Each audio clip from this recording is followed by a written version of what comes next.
So today we're going to look at making it satisfying. So when we're trying to establish new habits, and if we want to stick with them, it's really important that we find ways to make it satisfying. Because if it's just a horrible chore that we can't find a way to make it pleasant, um, or to garner some kind of like positive feeling about what we did, we're just going to avoid it. We're not going to do it. So, today we're going to talk about some of those ideas about how we can make it satisfying. So, the first one is tracking. Tracking is really important because you can look back and you can see your progress and you can feel really good about what you did. So, tracking doesn't make it satisfying the day you're doing it, it makes it satisfying sometime later, sometime in the future. So, if you can like look back over your month and you're like, oh my gosh, I did all that. I'm so amazing. So it's just that positive feeling that we get um, because we're seeing our accomplishments. Because a lot of times, if we're trying to pick up a new habit, we're not going to get amazingly better at whatever we're doing right away. Um, it takes time. It takes a lot of time to develop skills. And so if we're not seeing how we're doing so much better right away, we might give up. But if we at least have that sheet of paper that tells us all the days we did what we planned on doing and that we're moving toward our goal, it's going to help you stay on it and continue it for another month and continue it for another month until it becomes so automatic and so part of who you are that you stop thinking about it. And honestly, that is our goal with habits, that they become part of who we are. And so our positive habits, remember, it's really easy to pick up negative habits, but our positive habits, we want to make them so they're so automatic we don't think about them anymore, and that's kind of the goal. But you need to track at first to make that happen. The other life hack is having an accountability partner, just telling somebody that you care about what you want to do and let them know, because then they can help remind you. So for example, if you want to exercise every day and you're like, oh my gosh, it's so much work. But if you told your friend about it and you said, hey, I really want to start exercising every day. And could you please just ask me if I did it, just to like give me that nudge? And if I say no, don't give up on me. Like ask me the next day. Like if you guys have that conversation ahead of time, um, they're more likely to keep bugging you. If you never have that conversation about how they want you, how you want their intervention, they're not going to do that because they're your friend. They don't want to annoy you, right? Or your mom or your dad or whatever. Your mom or dad will probably still annoy you, but like your friend's not going to keep annoying you if you're just like, no, man, I didn't do it. And then they're going to be like, oh, okay. But if you have that conversation about how, like, hey, maybe I didn't do it one day, but I'm going to do it the next day. And ask me that day, like ask me every day. Ask me about it. Like, so whenever we're talking, just ask me.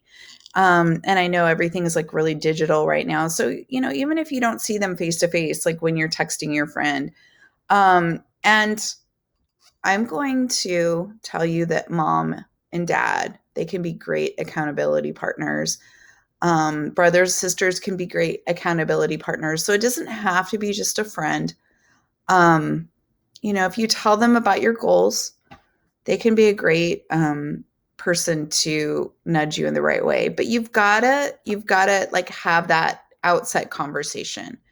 Otherwise, they're not gonna they're not gonna do it because they don't want to bug you. Okay. Um, So, what you're going to do on this page is you are going to track your habit. So, you're going to write your habit here, whatever that habit is. You're going to write your accountability partner's name. And if it's mom, it's just write mom, right? You don't need to write your mom's name. And then you're going to do that through the month of December when we're in school until the 18th. So this is going to be your final for my class. We're not actually having like a test final. This is your final. So when you do your habit, you're going to check it off. And then over here are notes that you don't have to write them every day, but you should kind of assess what you're doing and how it's making you feel, or like maybe improvements you made, or maybe you had a bad day. Like I get a lot of like headaches and stomach aches. Ugh, I don't like it. But it affects what I'm doing. And so sometimes I just write that down. Like, yeah, I did it, but I had a headache, so I didn't feel good about it. So I'll just write down and have a headache. And you know, jotting those things down can make you understand the bigger factors that are affecting your success.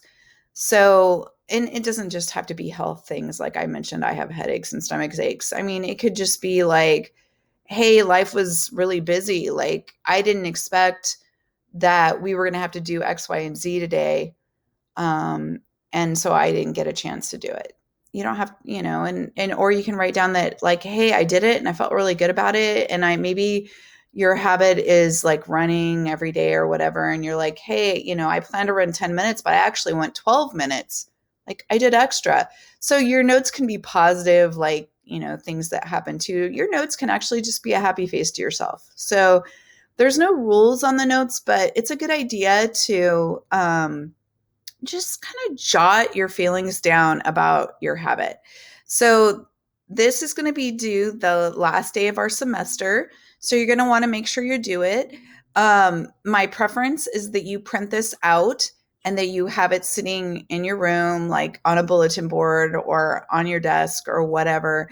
And so that you see it every day, because if it's in your computer and you've got to remember to open it up and mark it and all of that, that's going to be a couple of extra steps and you're going to be less likely to follow through.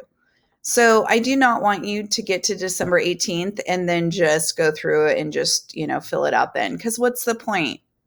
This is about helping you. It's not about getting the points for the class. Honestly, I mean, if you guys could get out of the mindset that school is about just getting points to pass, and it's really about making your life better, you'd be so much better off.